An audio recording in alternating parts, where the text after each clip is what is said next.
In the midst of Pesach, our festival of freedom, it's difficult to let this week pass without reflecting on how freedom, or its absence, is showing up so starkly in our country and public discourse. I've been weighing whether to wade in on the issues, so to speak, unfolding on college campuses, including arrests and deportations of students on temporary visas, as well as antisemitism. And I've spent some time digging into these complex issues, and I'm frustrated by how they are being portrayed, especially on social media. Because two things can be true at once. Some colleges have failed to protect Jewish students from anti-Semitic abuse, and federal actions in response may be, to put it lightly, stretching or completely bypassing, in some circumstances, legal processes, using anti-Semitism as justification for overreach. And that is also deeply troubling. So I want to explore this, even though it has become highly politicized, and I hope to offer a framework rooted in Jewish texts that can guide us through some of the tensions. After all, our tradition often has things to say that helps to illuminate modern dilemmas. A powerful starting point is a saying we find in Pirkei Avot, chapter 2-3, that's part of the Mishnah, writings of rabbis from the first 2 centuries. Be cautious when dealing with the authorities, for they only befriend a person for their own advantage. They do not stand by a person in times of trouble. The rabbis of the first 2 centuries spoke from direct experience. Another important principle that we can bring to this moment is, and this is Aramaic, dina de malchuta dina, discussed in a number of pages of the Talmud in Bava Batra. The law of the land is law. This principle makes following civil law in the countries in which we live a religious obligation, rooted in the need for social order. But there are limits. If a civil law contradicts core Torah principles or targets a specific group unequally, it may be challenged. For example, when the Romans banned Torah study, Rabbi Akiva taught Torah anyway. Similarly, Reform rabbis officiated at same-sex weddings before states recognized them in defiance of civil law, but in alignment with Reform Jewish values. And another teaching that I just want to cite this evening and draw upon as we look at the issues is the famous saying from Deuteronomy chapter 16, verse 20, Tzedek, tzedek tirdof, justice, justice, you shall pursue. Early rabbinic commentators and interpreters tell us that the repetition, tzedek, tzedek tirdof, means that justice must be achieved through just means. So let's turn to recent cases of student arrests related to pro-Palestinian protests on college campuses. Now, these are complex, and they involve a mix of civil rights and free speech and immigration law. Under Title VI, colleges must ensure a safe environment for all students. Discomfort from opposing views doesn't necessarily constitute a safety issue. But harassment, targeting students for being Jewish, for example, is, if protests block access, intimidate, or celebrate terrorism, that's a violation. Numerous Title VI complaints about anti-Semitism have been filed on many campuses around the country since October 8th, 2023. There's a process laid out for how these complaints are meant to be handled. Once there are several of them on a theme, there's meant to be investigation and reporting and corrective actions. And only if a college fails to take any action at all, does the federal government get involved? And they then work with the college, and there is a report that's meant to be written that sets out specifically what the issues are and works with the colleges to figure out solutions. And they also set a timeline. What's a reasonable number of months for changes to be seen? Only after non-compliance can funding be threatened by the federal government. It is meant to be the last resort, not the first. However, it appears that in cases being highlighted in the news, the spirit or the very structure of this process is being bypassed and is being politicized. And nowhere in Title VI does it authorize targeting individual students. And that's a serious concern. Let me be clear. There is a problem on some campuses. Some colleges have taken good actions, decisive actions, and others haven't, or they haven't gone far enough. But federal responses must also be lawful and transparent.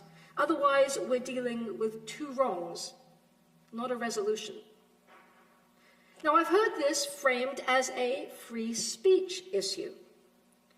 But not all residents here actually do enjoy equal protection for speech.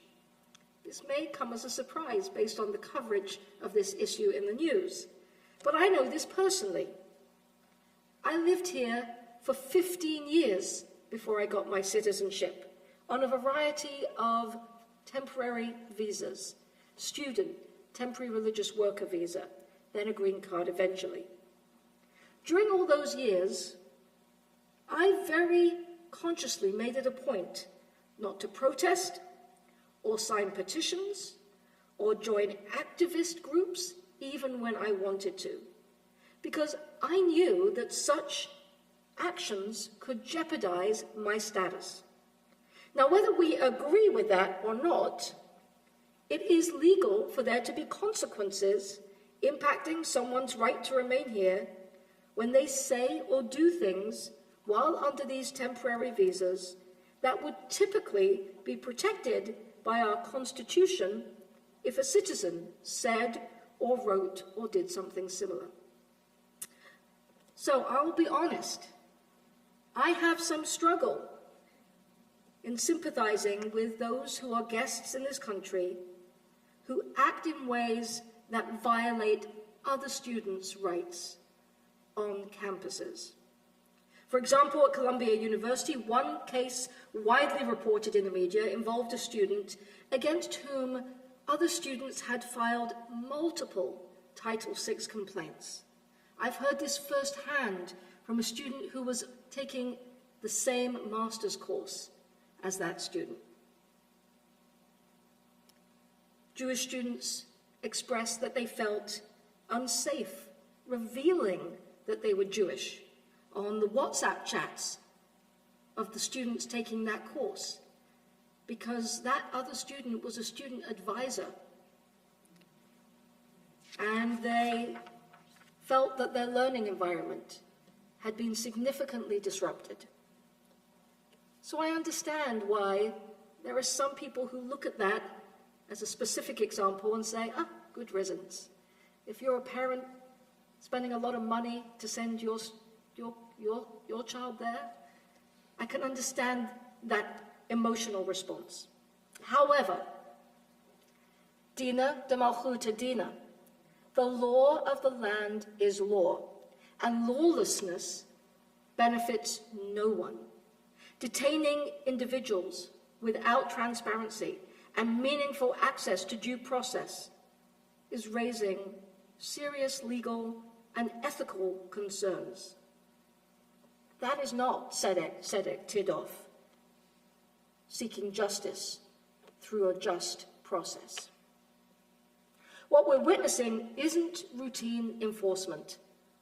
It's the breakdown of the rule of law. And that has wide-reaching effects. International students contribute intellectually and financially to our universities.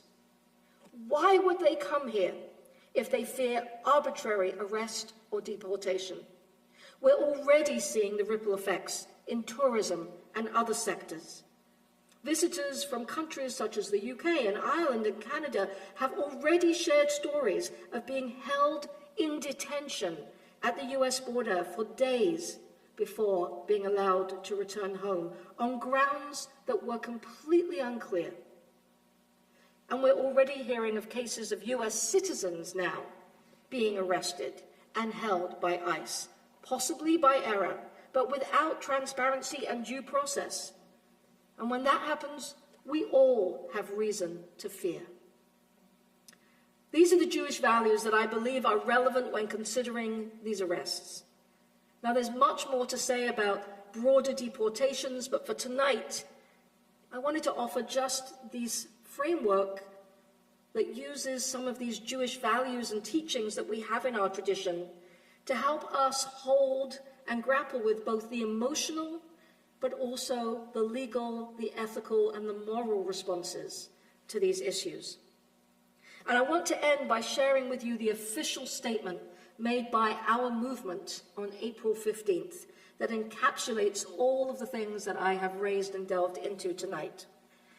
The Reform Rabbis Association, the CCAR, has made this statement as part of a coalition that was shared with the Jewish Council for Public Affairs, the Religious Action Center of Reform Judaism, the Union for Reform Judaism, the National Council of Jewish Women, the American Conference of Cantors, the Hebrew Immigrant Aid Society, that's HIAS, the Rabbinical Assembly, that's the umbrella organization for conservative rabbis, Reconstructing Judaism, and the Reconstructionist Rabbinical Association.